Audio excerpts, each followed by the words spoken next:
오늘 역사 속의 사랑은 니체, 릴케, 프로이트 등 당대 지식인들을 쥐락펴락한 판무파탈, 르살로메와 연인들 이야기입니다. 르살로메는 독일의 작가이자 정신분석학자인데 니체, 릴케, 프로이트에게 영감을 준 여인으로 당대 지식인들의 뮤즈이자 프리마돈나로 하인베르크의 마녀라고도 불립니다.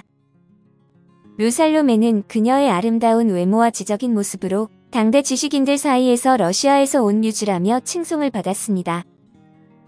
그녀도 이것을 즐기며 평생 동안 자신이 사랑의 감정을 느끼며 실질적으로 육체적인 관계를 맺는 남자를 사귀었고 프로이센군 장교와 의사 피델레스의 아이를 임신했지만 2번 모두 낙태를 했습니다. 동시에 연인의 감정은 생기지 않지만 지적 욕구를 채워줄 수 있고 자신과 인문학적인 관심사가 일치하는 남자들을 사귀었는데 정신적 교류를 하는 남자와는 육체적인 관계를 철저히 거부했습니다. 그녀는 1861년 2월 12일 프랑스계 위그노 교도인 러시아 야전군 참모본부의 고급장교 구스타프 살로메와 북독일 덴마크계 상인의 딸인 루이스 윌리엄의 딸로 태어났습니다. 그녀의 저작 자유로운 여자 이야기에 따르면 첫사랑은 루터교 교회의 목사였던 하이니 길로트로 그로부터 철학, 형이상학, 논리학, 종교사를 배웠다고 합니다. 나중에 길로트가 그녀와 결혼할 것을 원했는데 이를 원치 않았던 그녀는 당시 여성을 받아주는 몇 안 되는 대학 중 하나였던 취리히 대학교에 진학하기로 결심해 상트페테르부르크를 떠나 대학에 입학했습니다. 취리히에서 공부하던 중 원인불명의 질병으로 폐에 이상이 생겼는데 기후를 바꿔야 한다는 처방에 따라 1882년 1월 어머니와 함께 이탈리아 로마로 갑니다. 그녀는 그곳에서 젊은 철학자 파울 레에를 만나 사귀기 시작하며 철학과 신의 문제에 대해 이야기를 나누며 교감했고 레에는 루에게 그의 스승이자 친구인 철학자 프리드리히 니체를 소개했습니다. 루를 보고 첫눈에 반한 니체는 자신의 철학을 이해하고 함께 논할 수 있는 유일한 사람이라며 리하르트 바그너를 소개하는 등 루를 각별히 아꼈는데 그녀에게 빠진 니체는 이렇게 말했습니다. 어느 별에서 내려와 이렇게 우리가 만나게 된 것은 운명입니다. 내 인생에 새로운 여명이 빛나고 있음을 느낍니다. 루도 니체의 사상에 큰 관심을 보이며 레에와 절교하고 니체와 사귀기 시작했고 이윽고 니체는 살로메에게 청혼을 하지만 그녀는 니체의 청혼을 거절합니다. 그리고 절교했던 레에게 다시 연락해 레에와 니체에게 어떠한 육체적 관계를 맺지 않고 오로지 서로 철학만을 논의하면서 지내는 동거 생활을 하자는 의견을 냅니다. 레에는 살로메를 다시 만날 수 있다는 생각에 그녀의 주장을 미련 없이 받아들였고 니체는 루의 주장에 엄청 화를 냈지만 루와 같은 집에 살 수만 있다면 괜찮다며 요청을 받아들였다고 합니다. 직후 니체는 다시 루에게 청혼을 하지만 거절당하면서 그 집을 나오게 되는데 니체는 살로메에게 이런 저주의 말을 남겼다고 합니다. 조그맣고 나약하고 더럽고 교활한 여자, 가짜 가슴이나 달고 다니는 구역질 나는 운명. 레에와 살로메는 계속 베를린에서 동거 생활을 하면서 사회학자, 작가 등 여러 부류의 지성인들과 교류합니다. 1887년 계속해서 희망의 끈을 놓지 않고 살로메를 짝사랑하고 있었던 레에가 살로메에게 청혼을 했지만 르살로메는 친구로서 동거 생활을 계속하자며 청혼을 거절하고 동거하던 집을 떠납니다. 집에서 나온 루는 그녀에게 너와 결혼하지 않으면 차라리 죽는 게 낫다며 열렬한 구애를 하던 동양 언어학자인 F.K. 안드레아스와 결혼을 해버립니다.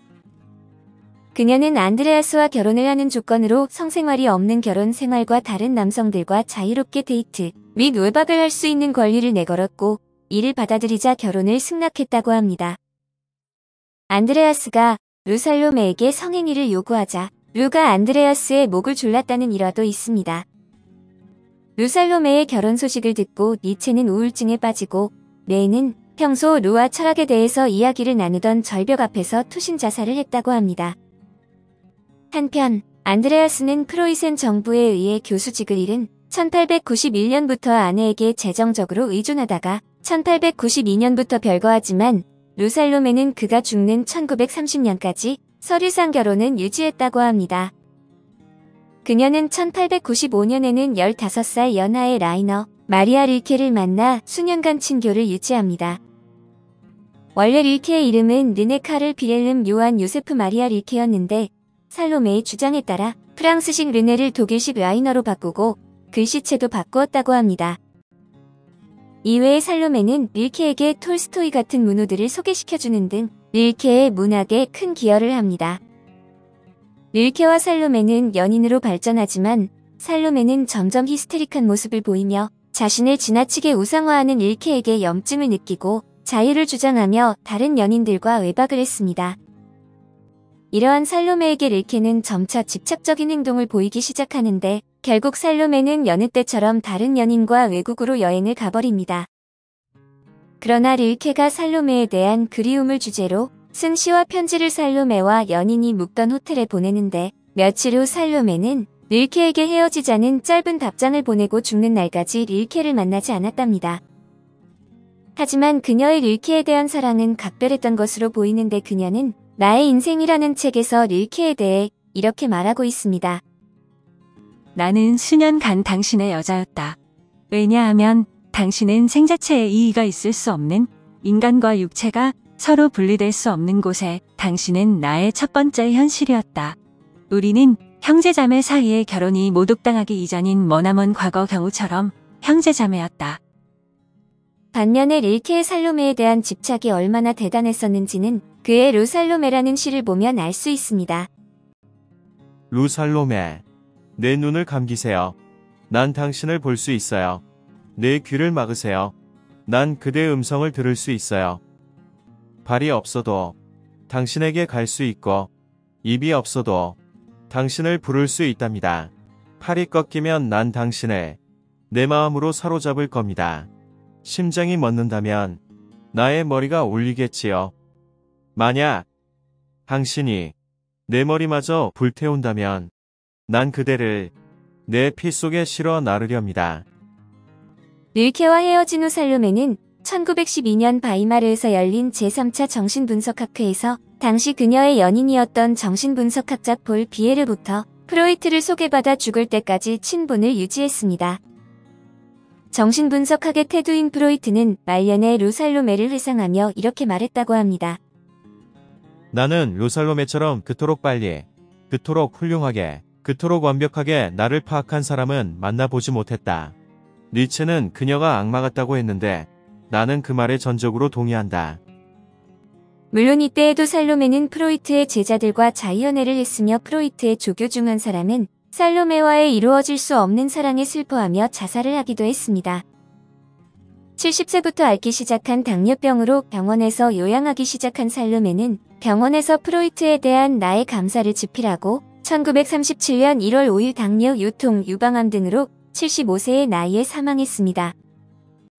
사진으로 보면 잘 모르겠지만 그녀에게 설명될 수 없는 엄청난 매력이 있었던 것만은 틀림없어 보입니다. 사람들은 루살로메의 그러한 매력이 어쩌면 모성성에 목말라 했던 당대 지식인들의 욕망을 자극한 것이 아니냐는 해석을 내리기도 합니다. 무튼 그녀의 이런 자유연애는 많은 오해를 낳아 부도덕과 타락, 남자를 파멸시키는 판무파탈의 대명사로 오랫동안 이름을 날려 역사상 몇 대 판무파탈에 포함되기도 합니다. 그러나 그녀의 높은 지적 수준과 학문에 대한 탐구심은 나중에 다시 평가되어 지금은 그녀를 역사상 가장 매력적인 여성으로 다시 보고 있는 듯합니다. 게다가 니체, 릴케, 프로이트가 그녀를 만난 이후부터 사상, 학문적 전환을 맞이하니 그녀가 없었으면 인류의 위대한 성취들은 모두 운명을 달리했을지도 모를 노릇인지도 모릅니다. 그녀에 대한 사랑과 열등감, 그리고 질투심이 이들이 머리를 싸잡고 책을 써내려가게 만드는 원동력이 되었을 가능성이 농후하기 때문입니다. 루살로메는 여자는 사랑 때문에 죽지 않는다. 그러나 사랑의 결핍에 의해서 서서히 죽어간다고 말했지만 사랑의 결핍으로 정작 죽어간 것은 루가 아니라 그녀로부터 사랑의 결핍을 느낀 남자들입니다. 오늘 역사 속의 사랑은 니체, 릴케, 프로이트 등 당대 지식인들을 쥐락펴락한 판무파탈, 루살로메와 연인들 이야기였습니다. 감사합니다.